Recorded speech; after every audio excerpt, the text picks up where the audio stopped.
మేము ఇక్కడ ఈ ప్రామిస్ ల్యాండ్‌కి రావడం వల్ల మేము చాలా దీవించబడ్డాము, ఆశీర్వదించబడుతున్నాము. డ్యాడీ చెప్పిన మెసేజెస్ మా జీవితానికి ఎంతో ఆదరణ కలిగిస్తున్నాయి. ఈ దినం మేము విన్న వాగ్దానము మా జీవితంలో అది నెరవేర్చబడాలి.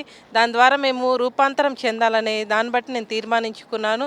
చాలామంది వస్తున్నారు, దీవించబడుతున్నారు. మనం ఈ లోకంలో ఉన్నప్పుడు మన శరీరాన్ని, లోకాన్ని, సాతాన్ని ఏ విధంగా జయించాలనేది ఈ వాక్యం ద్వారా మేము నేర్చుకున్నాము. ఈ ప్రామిస్ ల్యాండ్‌కి వచ్చి అనేక మంది దీవించబడుతున్నారు. మీరు కూడా అందరూ వచ్చి దీవించబడి ఆశీర్వదించబడాలని కోరుకుంటున్నాను.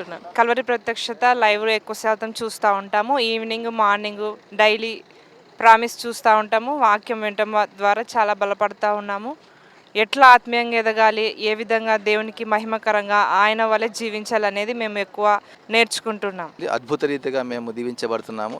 డాడీ చెప్పేటువంటి వాక్యాలు ముఖ్యంగా ఆత్మీయంగా బలపడుతున్నాము. ఈరోజు మేము ఈ స్థితిలో ఉన్నామంటే కేవలము దేవుని కృప, అదేవిధంగా మమ్మీ డాడీ యొక్క ప్రార్థనలు, వారి వాక్యము, ప్రతిరోజు వారు ఇచ్చేటువంటి ఫ్రెష్ మన్నాతో మేము ఈరోజు ఈ స్థితిలో ఉన్నాము. అందుని బట్టి దేవునికి స్తోత్రం కలుగాక. ఇంకా మీరందరూ కూడా వచ్చి ఇక్కడ మీరు కూడా ఆత్మీయంగా ఎదగాలని చెప్పేసి దేవుని ప్రార్థిస్తున్నాను. Thank you. Calvary promise land Hayat Nagar దగ్గర రామోజీ ఫిలిం సిటీ ప్రక్కన అద్భుతంగా సండే 3 ఆరాధనలు 7 నుంచి 9, 10 నుంచి 12, సాయంత్రం 5:30 నుంచి 8:30. దేవుడు మీ జీవితాలు అద్భుతాలు చేయబోతున్నాడు. మిమ్మల్ని, మీ కుటుంబాన్ని దీవించబోతున్నాడు.